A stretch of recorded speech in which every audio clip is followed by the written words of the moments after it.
Hi hello வணக்கம் மக்களே. இன்றைக்கி நம்ம பார்க்கக்கூடிய இந்த வீடியோவை ஸ்பான்சர் பண்ணுறது நம்ம பை மோட் அப்ளிகேஷன். இந்த அப்ளிகேஷனை உங்கள் மொபைல் ஃபோனில் டவுன்லோட் பண்ணி உங்கள் வீட்டுக்கு தேவையான கிராசரி ஜாமான்களை வாங்கி பயன்பெறுங்க. ஓகே, வீடியோக்குள்ளே போவோம் வாங்க. இன்றைக்கி நம்ம பார்க்கக்கூடிய டாபிக் புத்த மதம் வரலாறு. இதை பற்றி தான் பார்க்க போகிறோம். புத்த தர்மம் மற்றும் தர்ம வினயம் என்றும் அழைக்கப்படும் பௌத்தம் கிபி 6 அல்லது 5ஆம் நூற்றாண்டில் வாழ்ந்த ஒரு அலைந்து திரிந்த ஆசிரியரான புத்தரின் போதனைகளை அடிப்படையாக கொண்ட ஒரு இந்திய மதமாகும்.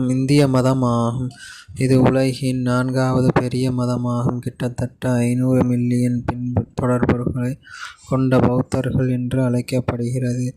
அவர்கள் உலக மக்கள் தொகையில் 7% கொண்டுள்ளனர். இது கிமு 5ஆம் நூற்றாண்டில் ஒரு சிரமண இயக்கமான கிழக்கு கங்கை சமவெளியில் எழுந்தது. படிப்படியாக ஆசியாவின் பெரும்பகுதி முழுவதும் பரவியது. பின்னர் பௌத்தம் ஆசிய கலாச்சாரம் மற்றும் ஆன்மீகத்தில் முக்கிய பங்கு வகித்தது.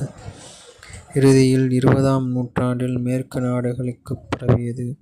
பாரம்பரியத்தின்படி புத்தர் தனது சீடர்களுக்கு துக்கத்திலிருந்து விழிப்புணர்வு மற்றும் முழுமையான விடுதலைக்கு வழிவகுக்கும் வளர்ச்சி பாதையை அறிவுறுத்தினார். துக்கம் அல்லது காம இன்பம் போன்ற உச்ச நிலைகளுக்கு இடையிலான ஒரு நடுத்தர பாதையாக அவர் இந்த பாதையை காட்டினார். துக்கம் பற்றுதல் அல்லது பற்றிக் கொள்வதோடு சேர்ந்து எழுகிறது என்று கற்பித்து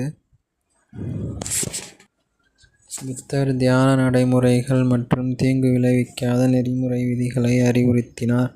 பரவலாக கவனிக்கப்பட்ட போதனைகளில் 4 உன்னத உண்மைகள், உன்னத 8 மடங்கு பாதை மற்றும் சார்பு தோற்றம், கர்மா மற்றும் இருப்பின் 3 அடையாளங்கள் ஆகியவை அடங்கும். பொதுவாக கவனிக்கப்படும் பிற கூறுகளில் மும்மூர்த்திகள், துறவற சபதம் எடுப்பது மற்றும் பரிபூரணங்களை வளர்ப்பது ஆகியவை அடங்கும். பௌத்த நியதி பரந்த அளவில் உள்ளது. தத்துவ மரபுகள் மற்றும் பல்வேறு மொழிகளில் சமஸ்கிருதம், பாலி, திபெத்திய மற்றும் சீனம் பல வேறுபட்ட உரை தொகுப்புகளுடன் பௌத்த பள்ளிகளில் விடுதலைக்கான பாதைகள் மற்றும் பல்வேறு பௌத்த நூல்களுக்கு ஒதுக்கப்பட்ட ஒப்பீடு முக்கியத்துவம் மற்றும் நியாயத்தன்மை மற்றும் அவற்றின் குறிப்பிடப்பட்ட போதனைகள் மற்றும் நடைமுறைகள் ஆகியவற்றின் விளக்கத்தில் வேறுபடுகின்றன. பௌத்தத்தின் 2 முக்கிய கிளைகள் பொதுவாக அறிஞர்களால்